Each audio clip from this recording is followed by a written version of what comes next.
Establishment کو منایا جائے اور اسٹیبلشمنٹ کے سامنے اپنے آپ کو آپشن کے طور پر پیش کیا جائے. اسی لیے وہ نون لیگ کے خلاف، نواز شریف کے خلاف اس طرح کی زبان استعمال کر رہے ہیں. ساتھ ساتھ ساؤتھ پنجاب میں کوشش ہے آصف علی زرداری کی کہ وہاں سے وہ سیٹس نکالیں، کیونکہ پی ٹی آئی کے جب حکومت بنائی جا رہی تھی، پی ٹی آئی حکومت جب پی ٹی آئی جیت گئی تھی الیکشن 2018، اس کے بعد ساؤتھ پنجاب کا خسرو بختیار والا بڑا گروپ تھا جو تحریک انصاف میں شامل ہوا تھا اور تحریک انصاف کی سیٹوں میں اضافہ ہوا تھا. اب بھی یہی منصوبہ بنایا گیا ہے کہ ساؤتھ پنجاب سے ایک بھاری اکثریت جو کہ الیکٹیبلز ہیں، جو جیتتے ہیں اپنی سیٹیں، ان کو پیپلز پارٹی اپنے اندر شامل کرے، جس میں اسٹیبلشمنٹ کی مرضی شامل ہو.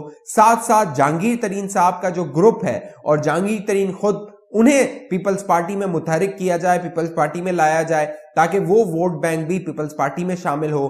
کے پی کے اندر بہت سارے الیکٹیبلز کو پیپلز پارٹی میں شامل کیا جا رہا ہے، یہ اسٹریٹجی ہے. تو اب آصف علی زرداری کوشش کر رہے ہیں کہ چاروں صوبوں میں، چاہے وہ بلوچستان ہو، کے پی کے ہو، پنجاب ہو، سندھ ہو، ہر جگہ سے وہ اس طرح کے الیکٹیبلز اپنی پارٹی میں شامل کریں اور اسٹیبلشمنٹ کو یہ بتانے کی کوشش کریں کہ اگلا آپشن وہ ہو سکتے ہیں. ساتھ ساتھ مخدوم احمد محمود جو کہ پیپلز پارٹی کے ساؤتھ پنجاب کے بڑے متحرک رہنما ہیں، وہ اور جہانگیر ترین کی بڑی رشتہ داری بھی ہے.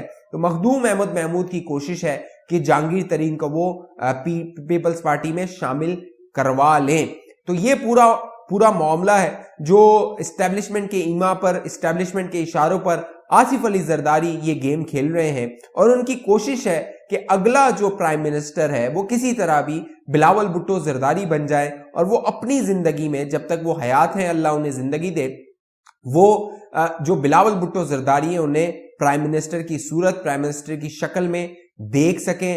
اسی لیے جو پی ڈی ایم تھی اس کو کمپرومائز کیا گیا، پی ڈی ایم کی پیٹ میں چھرا گھونپا گیا، اور عوام کے جو یہ مسائل ہیں اس کے حوالے سے پیپلز پارٹی نے صرف اقتدار میں آنے کے لیے یہ ساری جو تحریک تھی پی ڈی ایم کی اس کو ناکام بنایا، یہ گیم کی.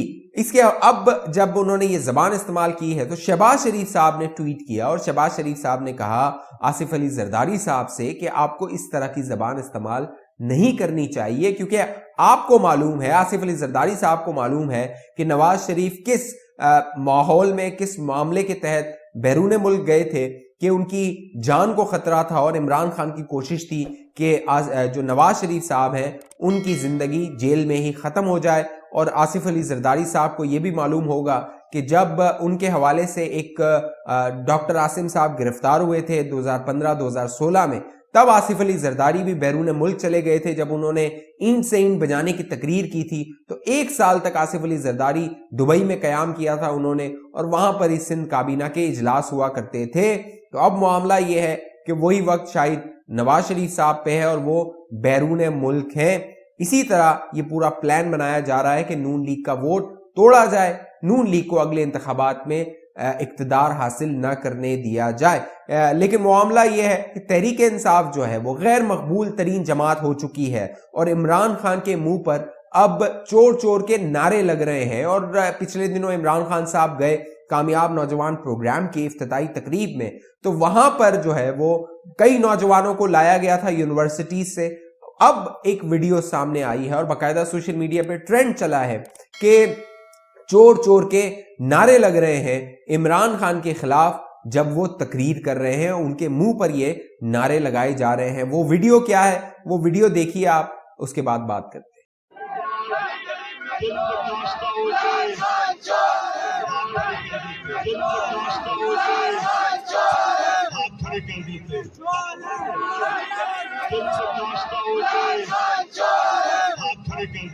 دوستو یہ وہی عمران خان صاحب ہیں جو کہتے تھے کہ اگر میرے سامنے کوئی گو نیازی گو یا میرے خلاف نعرے لگا دے تو میرا سر شرم سے جھک جائے گا اور اسی وقت میں جو ہے وہ مستعفی ہو جاؤں گا. تو عمران خان کے خلاف اسمبلی میں گو نیازی گو کے بھی نعرے لگ چکے ہیں اور اب چور نیازی چور کے بھی نعرے لگ چکے ہیں. تو اب عمران خان صاحب کو چاہیے کہ ان کی یہ جو کارکردگی ہے وہ بہتر ہو نہیں رہی.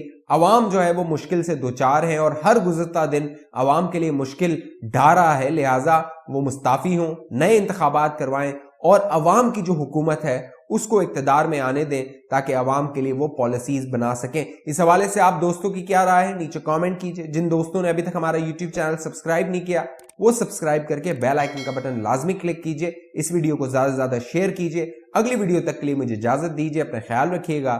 پاکستان زندہ باد.